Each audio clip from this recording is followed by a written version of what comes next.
سلام، اوس هم د یوې بجې خبرونه. ولسمشر غني د امریکا د کانګرس له یو پلاوي سره په کتنه کې ویل په افغانستان کې د امریکا د حضور د نوعیت څرنګوالی د دواړو هیوادونو ترمنځ په لاسلیک شویو تړونونو پورې اړه لري. ښاغلي غني په دې کتنه کې چې د ولسمشرۍ ماڼۍ کې ترسره شوه زیاته کړه چې په راتلونکي کې به د دواړو هیوادونو ترمنځ په افغانستان کې د امریکایي ځواکونو د حضور د څرنګوالي د هر تصمیم په اړه هم بحث وشي. ولسمشر همدارس په ډاګه کړه چې القاعده او داعش لا هم افغانستان او امریکا ته د جدي ګواښونو په توګه مطرح دي او طالبانو هم په افغانستان کې نورو ترهګرو ډلو ته د فعالیت زمینه برابره کړې ده. له دې سره سم د ملي یووالي حکومت اجرایي رئیس د امریکا د کانګرس له یو پلاوي سره په کتنه کې ویل د واقعي سولې د راتلو او د جګړې د پای ته رسېدو لپاره هر ډول قربانۍ ته چمتو دی. عبدالله په دې کتنه کې چې تیر ماښام په سفیدار ماڼۍ کې ترسره شوه سوله یې د افغان ولس له لومړیتوبونو یاد کړ او زیاته کړه چې افغان ولس د تیرو کلونو له لاسته راوړنو او خپلو حقوقو د ساتنې غوښتونکي هم دي. په دې کتنه کې د امریکا د ولسي جرګې مشرې نانسي پلوسي د یاد پلاوي په اساسوالۍ وویل واشنګټن غواړي په افغانستان کې د افغانانو په مشرۍ سوله او امنیت ټینګ شي.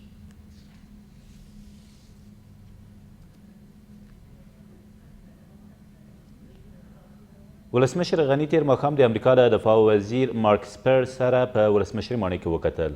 مارک اسپر په دې کتنه کې د ولسمشرۍ ټاکنو د ترسره کېدو له ستاینې سربیره له افغان ځواکونو سره د امریکا د مرستو پر موثریت هم ټینګار وکړ.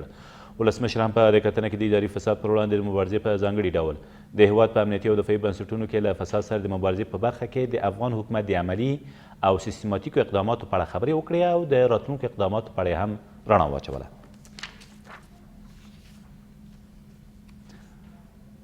ولسمشر غني تیر ماخوستن جاپان ته په یو رسمي سفر ولاړ. جاپان ته د ښاغلي غني د سفر موخه دغه هیواد د نوي امپراتور د تاج ایښودنې په مراسمو کې ګډون په ګوته شوی دی. د ولسمشرۍ ماڼۍ د معلوماتو له مخې ولسمشر به دغه سفر په لړ کې د جاپان له دولتي چارواکو او د جایکا له مشر سره لیدنو سربیره د دغه هیواد د لومړي وزیر لخوا په جوړې شوې میلمستیا کې هم ګډون وکړي. د بغلان په مرکز کې د افغان ځواکونو په چاڼیزو عملیاتو کې 28 طالبان وژل شوي او 13 نورې ټپیان دي. د دغه ولایت امنیه قمندان وایي په دغه عملیاتو کې چې 15 ورځې مخکې د دنډې غوري ډنډ شهابالدین او کیلګي سیمو کې پیل شوي تر اوسه 14 کلي د طالبان له شتونه هم پاک شوي دي. د نوموړي په وینا په وژل شویو کسانو کې د هرې ډلې یو شمېر قمندانان او په ټپیانو کې د بغلان ولایت لپاره نومول شوی مرستیال والي هم شامل دي.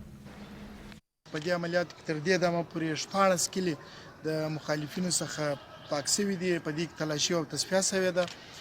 خوشبختانه چې موږ په دغه عملیاتو کې هیڅ نوع ملکي تلفات نه لرو او د دې ترڅنګ د دښمن تقریبا 28 نفره په دې کې مړه دي او 13 نفره یې زخمیان دي.